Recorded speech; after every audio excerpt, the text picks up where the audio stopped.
Imagine landing a massive airplane, not on land, not on concrete, but on the open ocean.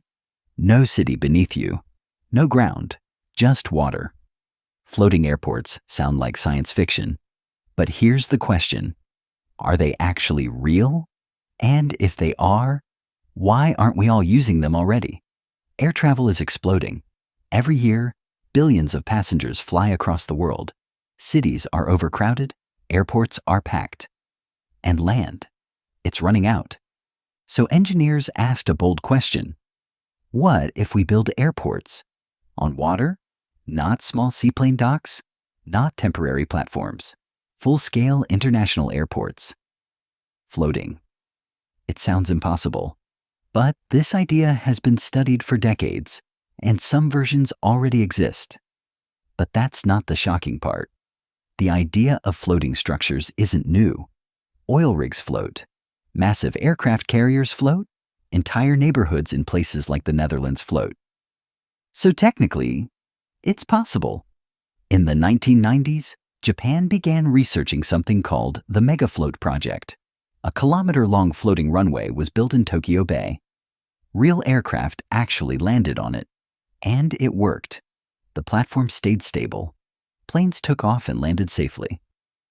So why didn't we see floating airports everywhere after that? Because building something that floats isn't the hard part. Making it survive the ocean is. Let's break it down. A floating airport would need extreme stability, resistance to storms, protection against tsunamis, safe fuel storage, emergency evacuation systems, connection to the mainland. Now imagine a Category 5 hurricane, waves the size of buildings, winds over 150 miles per hour. Airports on land already struggle during storms. Now imagine one surrounded by water. But engineers didn't ignore this. Designs include semi-submersible platforms that reduce wave motion, tension leg systems, anchored deep to the ocean floor, breakwater barriers to block massive waves. Some proposals even suggest airports several miles offshore to reduce city noise pollution. And here's something interesting.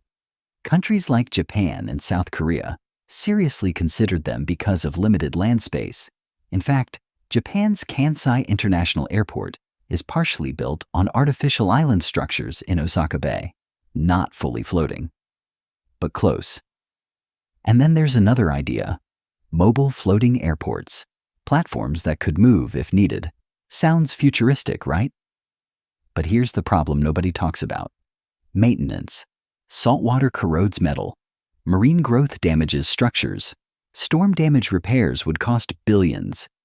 And if something goes wrong during landing, there's nowhere to slide off safely. Just water. But that's still not the biggest concern. Imagine this scenario. You're landing at night. Heavy rain. Strong winds. The runway shifts slightly under wave pressure. Even a few centimeters of unexpected movement can affect landing precision. Pilots train for crosswinds. They train for emergencies. But landing on something that moves, even slightly, adds risk. And then there's the psychological factor. Would passengers trust it? Would you? Because aviation depends on one thing above all else: confidence.